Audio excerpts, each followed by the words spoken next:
ठीक है, आज क्या करेंगे बताओ, त्रिकोणमिति का परिचय।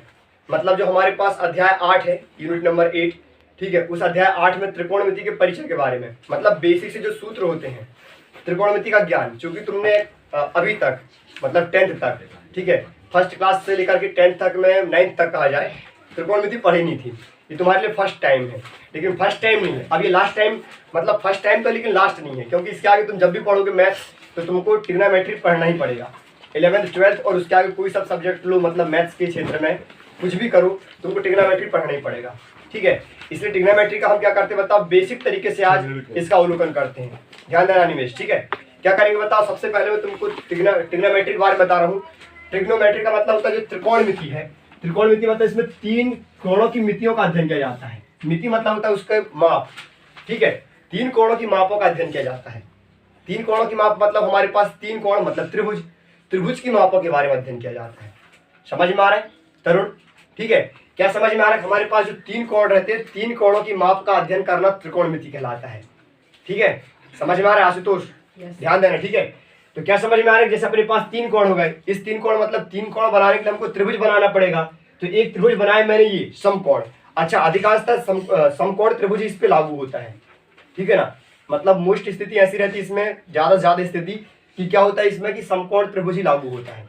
अब समकोण त्रिभुज में हमको पहले समकोण के बारे में पहले पता रहे कि भाई हमने पाइथागोरस प्रमेय पढ़े हैं, पढ़े पाइथागोरस प्रमेय, उसमें कर्ण क्या होता है, लंब कौन सा होता है, आधार कौन सा होता है, ये भी जानते हैं, ठीक है। इसमें कर्ण कौन सी भुजा कहलाती है, जो समकोण के जस्ट सामने वाली भुजा कहलाती है कर्ण। नहीं आया समझ में, ये कर्ण कहलाता है। और जो अपने एक और एंगल बना होता है जिस कोण के बारे में हम अध्ययन करते हैं, तो उस कोण के सामने वाली भुजा कहलाती है लंब। ये लंब, ये कोण होगा मान लो थीटा कोण, और जो कोण बनता है वो कहलाता है, कहाँ पे बना है, जिस भुजा पर बना वो कहलाता है आधार।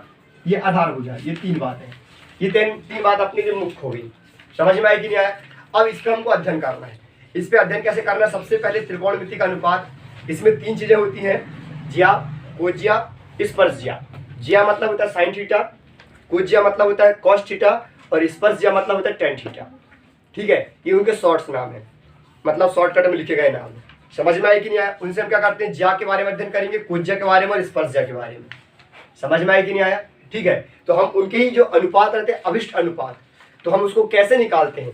जैसे हमको ज्या निकालना है, कोज्या निकालना है, स्पर्शज्या निकालना है, मतलब साइन निकालना है, कॉस निकालना है, टेन निकालना है, तो हम उसको उसके मान को कैसे निकालेंगे वो इस डायग्राम से मालूम चल जाता है। समझ में आए कि नहीं आया। जैसे हमारे पास इस डायग्राम में लंब, कर्ण और आधार तीनों भुजाएं दिखाई दे रही हैं, ठीक है। तो इससे कैसे निकालेंगे, वो कहलाता है अपना त्रिकोणमिति अनुपात। कौन सा अनुपात बताओ, त्रिकोणमिति, त्रिकोणमिति अनुपात, अनुपात। त्रिकोणमिति जो अनुपात होता है अपने पास, अभिष्ट अनुपात, ठीक है। अपने पास होते कितने हैं, त्रिकोणमिति अनुपात के बारे में बात करें, ठीक है। त्रिकोणमिति अनुपात निकालेंगे, लेकिन उसके पहले तुम क्या करो, एक बार त्रिकोणमिति जो साइन कॉस टेन होते हैं, जो 3 हमने पढ़े, यहाँ ध्यान दो, ठीक है। पहला होता है अपने पास साइन थीटा, दूसरा होता है कॉस थीटा, और तीसरा होता है टेन थीटा। ये 3 होते हैं, ठीक है, ज्या, कोज्या और स्पर्शज्या। तो इन तीनों के बारे में थोड़ा और नॉलेज रहे कि जो साइन थीटा रहता है, साइन थीटा का उल्टा, इसका एक उल्टा भी होता है। उल्टा होता है वो क्या होता है बताओ, कोसेक थीटा, 1/कोसेक। 1 मतलब व्युत्क्रम कहा जाता है। ये मैथ्स में इसको व्युत्क्रम पढ़ते हैं, व्युत्क्रम मतलब उल्टा। समझ में आ रहा है हर्षिता, आ रहा है समझ में। फिर कहोगे सब समझ पे नहीं आता है, ठीक है। क्या समझ में आ रहा है, साइन थीटा बराबर 1 क्या होता है बताओ, कोसेक थीटा होता है। ये 1/कोसेक थीटा। समझ में आया कि नहीं आया। जैसे साइन का उल्टा, ये व्युत्क्रम कहलाता है। 1 मतलब हो गया व्युत्क्रम। फोकस यहीं पर रखा करो, ठीक है। क्या समझ में आ रहा, साइन थीटा बराबर होता है 1/कोसेक थीटा, ठीक है ना सुमंत्रा, ठीक है। तो कोसेक का उल्टा क्या हो जाएगा, उल्टा मतलब व्युत्क्रम, तो कोसेक का उल्टा हो जाएगा, अल्प विराम लगा दे रहा हूं मैं, कोसेक थीटा इक्वल टू हो जाएगा 1/साइन थीटा, क्योंकि दोनों एक दूसरे के व्युत्क्रम है।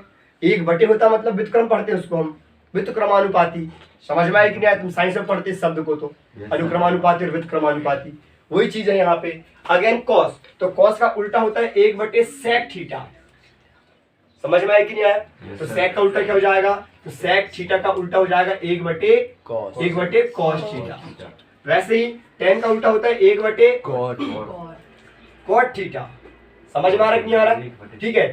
और तो कॉट का हो जाएगा कॉट थीटा इक्वल टू हो जाएगा 1/tan थीटा। नहीं आया समझ में? इस प्रकार अपने पास कितने सूत्र हो गए? 6 सूत्र। 6 सूत्र हुए। अच्छा एक बात और, जैसे मान लो में जो आपस में जो व्युत्क्रम होते हैं दोनों, जैसे साइन थीटा और कोसेक थीटा, ये दोनों आपस में कैसे बताओ? व्युत्क्रम। यदि इन दोनों का गुणा कर देता हूं मैं, थीटा मतलब यहाँ वाला कोण और यहाँ वाला कोण इक्वल होना चाहिए, तो आंसर आता है 1। कितना आता है आंसर? 1। क्या आता है 1? तुम इसका ऑब्जर्वेशन भी कर सकते हो। कैसे? ये साइन को मैं साइन ही लिखता हूँ और कोसेक को लिख दूंगा कोसेक को 1/sin, तो यहाँ जाएगा साइन थीटा गुणित 1/sin, नीचे वाले साइन से ऊपर वाला साइन कट जाएगा, बचेगा कितना? तो इससे क्या समझ में आ रहा है कि जो आपस में उल्टे होते हैं, व्युत्क्रम होते हैं, उनका यदि आपस में गुणा कर दिया जाए तो आंसर आता है 1। नहीं आया समझ में? वैसे ही एक सूत्र और क्या बन जाता है कि cos theta into sec theta, इसका आंसर भी आता है 1। वैसे ही tan theta into cot theta, इसका आंसर भी आता है 1। नहीं आया समझ में? आगे समझ में ना सभी को अच्छे से? Yes sir. पक्का ना? ठीक है। अच्छा एक मोस्ट सूत्र और होता है इसका, कौन सा? tan और cot का। मतलब ये तो लगता है लेकिन ज्यादातर वो लगता है, कौन सा वाला जो बताने जा रहा हूँ, tan थीटा का।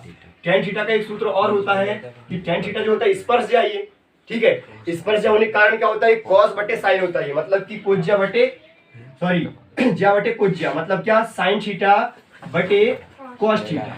ये इसका सूत्र ज्यादा इंपॉर्टेंट है, ये वाला, ये बहुत जगहों पे लगता है ये वाला सूत्र।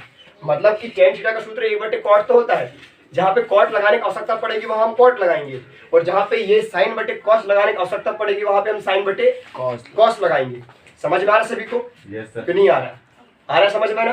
ठीक है। जब tan थीटा का सूत्र हो गया sin बटे cos, तो cot का क्या हो जाएगा? क्या होगा शिल्पा?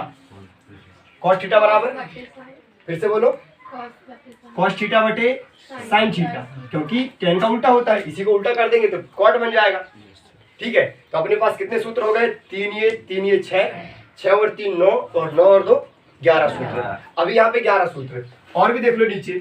ठीक है, जब बोर्ड फिल हो जाएगा उसके बाद लिखना, अभी रुक जाओ। ठीक है। तो ये अपने मतलब क्या हो गया बताओ? सिर्फ इनका परिचय हुआ कि भाई sine cos tan cosec sec और कॉट साइन के नहीं होते। नहीं, ये साइन थीटा जो है साइन का यही सूत्र होता है। अभी तो यही है, ये वाले साइन नहीं ऐसे नहीं होते। अभी यदि मान लो ऐसा बना सकते हो। कैसे बना सकते हो? ये साइन का सूत्र निकालना है तो टेन गुणित कॉस हो जाएगा। क्या हो जाएगा? tan गुणित cos। तो ऐसा करने से क्या होगा? बस सूत्रों की संख्या बढ़ेगी और कुछ नहीं होगा। ठीक है। जैसे मान लो मुझे साइन का मान निकालना है टेन और कॉस के रूप में, तो क्या कर लूंगा मैं? साइन बराबर लिख देंगे टेन, और जो भाग वाला जाएगा गुणा में, पक्षांतर करते बन जाता है तुमसे, तो बन जाता है ना। तो नॉर्मल यहाँ से अपन 2 सूत्र और बना सकते हैं, साइन का भी और कॉस का भी।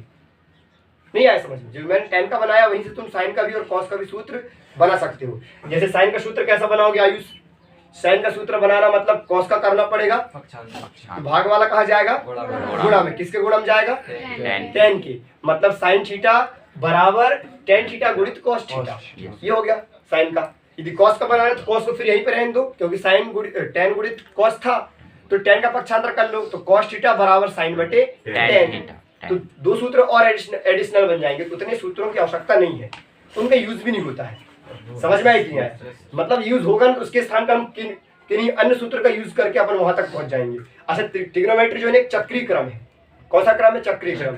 चक्रीय क्रम मतलब कि तुम उसमें या तो शॉर्टकट भी पहुंच जाओ या तो लंबे घूम के जाओ, लेकिन यदि तुम फॉर्मूले सही लगाते हो, मान सही रखते हो, तुम्हारा आंसर कहीं से कहीं तक गलत नहीं हो सकता। ठीक है, आंसर आएगा, भले 1 पेज में आने वाला 2 पेज में आए, लंबा करते जाओ, कोई दिक्कत नहीं। ठीक है ना। लेकिन शॉर्ट ट्रिक है, जब हमको पता रहती है भाई शॉर्ट में जल्दी से जल्द अपन आंसर तक कैसे पहुंचेंगे, तो सूत्रों का नॉलेज होना चाहिए। और सूत्रों का कम नॉलेज है मतलब क्या हो जाएगा? तुमको फिर वही सवाल लंबा पड़ जाएगा। लेकिन यदि मान लो तुम सही सूत्र लगाते हो तो तुम्हारा आंसर कभी गलत नहीं होगा, आंसर आएगा ही। समझ में आया? क्योंकि चक्रीय क्रम है, गोल गोल घूम के तुम वहीं पहुंचोगे। समझ में आया कि नहीं आया? ठीक है ना। इसके बाद जो अपने पास त्रिकोणमितीय अनुपात की बात कर रहा था, मैं उस अनुपात को बताता हूँ कि अनुपात क्या होता है। अनुपात मतलब जैसे अपने पास ये होती है साइन थीटा, कॉस थीटा और टेन थीटा। यदि मान लो इसका हम डायग्राम में यूज करें, डायग्राम में कैसे यूज करें कि साइन थीटा हमको फाइंड करना है, हमारे पास डायग्राम दिया हुआ है, तो पहले अपने पास डायग्राम दिया, तो डायग्राम देने की स्थिति में हमको ये तीनों भुजाएं पता होना चाहिए। कौन कौन सी 3 भुजा? कर्ण, लंब और आधार। तो उसके अकॉर्डिंग अपन क्या करेंगे? साइन थीटा, कॉस थीटा और टेन थीटा का सूत्र स्थापित करेंगे। तो साइन थीटा का सूत्र क्या होता है? लंब बटे कर्ण। ठीक है। कॉस थीटा का सूत्र क्या होता है? कॉस थीटा का सूत्र होता है आधार बटे कर्ण। किसने कहा? लंब। ठीक है। और tan थीटा का सूत्र होता है लंब बटे आधार। इसके लिए अपने पास यहाँ ध्यान दो, ये याद करना टफ नहीं है, ठीक है ना, इनको याद करना टफ नहीं है। अपने पास एक फॉर्मूला होता है, उस फॉर्मूले का यूज करो, आंसर आ जाता है। एक नहीं 2 3 फॉर्मूले अपने पास, मैं तीनों के तीनों सुना दे रहा हूँ, समझ में आ रहा है कि नहीं आ रहा है? मैं तीनों के तीनों फॉर्मूले, मैं क्या याद ध्यान दो, तीनों के तीनों फॉर्मूले में तुमको सुना दे रहा हूँ। पहला वाला कौन सा, एक होता अपने पास लाल बटे कक्का, क्योंकि अपने एरिया में ये वाला शब्द चलता है, नहीं चलता, किसी के नाम के पीछे लाल लगा हो तो कक्का जानते ही अपन। तो इस शब्द से क्या होगा, लाल बटे कक्का से हम क्या करेंगे, त्रिकोणमिति अनुपात है वो अनुपात फाइंड कर लेंगे। सुमंत्रा, त्रिकोणमिति अनुपात कैसे फाइंड करोगे? ओमलता, इसको ऐसे करेंगे, देखो अनुपात मतलब होता है बटे, तो ये जो पहला वाला बटा ये वाला, अच्छे से ध्यान दो मेरी बात में, ये पहला वाला जो अपना ये काय का सूत्र बताओ, ये साइन का हो गया। साइन का हो गया मतलब साइन थीटा तुम याद रखोगे, यदि मान लो प्रॉब्लम जाती है तो 2 सेकंड लगेगा लाल बटे कक्का लिखने में, ठीक है, लिख लिया हमने। फर्स्ट वाला होता अपना काय का होता है साइन का, मतलब लंब बटे कर्ण। स्पष्ट हो रहा है, एल फॉर लंब हो गया और के फॉर कर्ण हो गया, समझ में आई कि नहीं? लंब बटे कर्ण। यदि मान लो तुम भूल जाते हो साइन थीटा का सूत्र होता क्या है, लंब बटे कर्ण होता है आधार बटे कर्ण की लंब बटे आधार, तो कोई बड़ी प्रॉब्लम नहीं है, लाल बटे कक्का लिख लो कहीं पे शॉर्ट में, कहीं पे कोने में, ठीक है, या जो अपने रफ पेज दिया होता है एग्जाम्स में दिए होते हैं वो, ठीक है, उसमें लिख लिया हमने रफ में साइड में। तो लंब बटे कर्ण मतलब क्या हो गया, लंब बटे कर्ण मतलब हो गया अपना साइन थीटा। कॉस की बात करूंगा आधार बटे कर्ण, जो सेकंड नंबर में लिखा है ये आधार बटे कर्ण, और थर्ड नंबर में जो लिखा है क्या लिखा होता है, लंब बटे आधार, तो लंब बटे आधार। नहीं आया समझ में? और सेकंड नंबर लिखा आधार बटे कर्ण, आधार बटे कर्ण। क्रम भी पता है, साइन कॉस टेन, ज्या को ज्या स्पर्श ज्या। नहीं आया समझ में? आ रहा समझ में सभी के? यदि मान लो अब मैं इनके उल्टे वाले सूत्र बनाऊं तो कोई प्रॉब्लम ही नहीं है।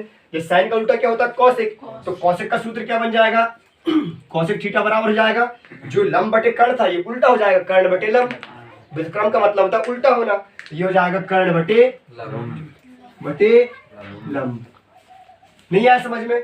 उसके बाद फिर अपना क्या आएगा बताओ, कॉसेक, कॉस का उल्टा क्या होता है, सेक। ध्यान दो पहले, सेक थीटा, तो सेक थीटा का उल्टा क्या होता है, सेक का उल्टा, ध्यान दो बात है नहीं, ठीक है, सेक का उल्टा हो जाएगा आधार बटे कर्ण था तो कर्ण बटे आधार, कर्ण बटे आधार। अगेन क्या बचा बताओ अपने पास, अपने पास बचा टेन का उल्टा कॉट, कॉट थीटा, तो कॉट का उल्टा क्या होता है, मतलब टेन होता है तो टेन का उल्टा कर लेंगे इसको, आधार बटे लंब हो जाएगा। ये सभी के समझ में आ गया होगा? जो समझ में नहीं आया क्वेश्चन कर लो यहाँ पे, उसके बाद लिखना आधार बटे लंब, ठीक है। जो समझ में नहीं आया उसको पहले यहाँ डाउट पहले क्लियर करो, उसके बाद फिर क्या करोगे, डाउट क्लियर करने के बाद फिर इसको लिखो, बताओ कहाँ पे कौन सी प्रॉब्लम, कौन किसका उल्टा होता है, समझ में आया कि नहीं आया? ठीक है, अनुपात समझ में आ गए, उनके संबंध समझ में आए, संबंध उनके कि ये संबंध होता है कि भाई साइन का उल्टा ये होता है, कॉसिक का उल्टा साइन होता है, सेक का उल्टा कॉस होता है, कॉस का उल्टा सेक होता है, कॉट का उल्टा टेन होता है, टेन का उल्टा कॉट होता है। ये उल्टे वाले संबंध हो गए, ऐसे 6 सूत्र ये बने। उसके बाद फिर यदि मान लो आपस में उल्टे वालों को आपस में गुणा करते, कहने का मतलब दोनों एक दूसरे के व्युत्क्रम है, दोनों व्युत्क्रमों का आपस में गुणा करते तो आंसर आता है 1, आंसर आगे 1। और एक एडिशनल सूत्र और होता है टेन का, टेन का सूत्र होता है एडिशनल मतलब अतिरिक्त वाला सूत्र। अतिरिक्त सूत्र होता है अपने पास साइन थीटा बटे कॉस थीटा बराबर होता है टेन थीटा। यदि हम इसको कॉट में कन्वर्ट करें तो कॉट बराबर हो जाएगा साइन बटे कॉस बटे साइन थीटा, उल्टा हो जाएगा वो। समझ में आया कि नहीं आया? अब उसके अनुपात देख लेंगे। अनुपात ज्ञात करने की एक मेथड ये बताया मैंने, लाल बटे कक्का। दूसरी मेथड और होती है, उसको देख लो, ठीक है। बाकी ये ठीक है ना, ये ज्यादा बेस्ट है मेरे हिसाब से भी। यदि मान लो तुमको लिखना नहीं है, माइंड पे रखना बिना लिखे, तो उसको हम क्या करेंगे बताओ, लक अक ला का कैसे याद रख लो, लक अक ला, ठीक है। समझ में आया कि नहीं? लक अक ला मतलब क्या होता है, इसको लिखने की आवश्यकता नहीं है। पहला वाला मतलब लक, लक मतलब लंब बटे कर्ण, ला और का फर्स्ट वाला वर्ड है वो, ठीक है। फिर दूसरा वाला अक, अक मतलब आधार बटे कर्ण। समझ में आया कि नहीं? इसको लिखने की आवश्यकता नहीं, माइंड पे बैठा है, ठीक है। ये अपने माइंड में क्या, वो भी ठीक है, ये भी ठीक है, ये भी कहीं से कहीं तक गलत नहीं है। समझ में आया कि नहीं आया? लेकिन ये भी ठीक है देखा जाए तो, लक अक ला, ठीक है। और लास्ट वाला होता है ला, तो ला मतलब लंब बटे आधा, दोनों ठीक है, लक अकला, ठीक है। एक और होता है लकड़ी अकड़ी लाओ, वो थोड़ा लंबा हो गया, उसको तो छोड़ ही दो, ठीक है। लकड़ी अकड़ी लाओ मतलब कि लंब बटे कर्ण, अकड़ी मतलब आधार बटे कर्ण, और लाओ मतलब ला मतलब लंब बटे आधार। नहीं आया समझ में? वो थोड़ा लंबा हो गया, उसको छोड़ दो। लेकिन ये 2 इंपॉर्टेंट है, जिसमें से ये वाला लिख के तुम सॉल्व कर सकते हो, ये वाला माइंड में रख के सॉल्व कर सकते हो। समझ में आया कि नहीं आया? आगे समझ में ना? इस प्रकार तुम्हारे त्रिकोणमिति अनुपात हो गया। इतना पहले राइट करो, उसके बाद इसके आगे देखते हैं। ठीक है, पॉज करो।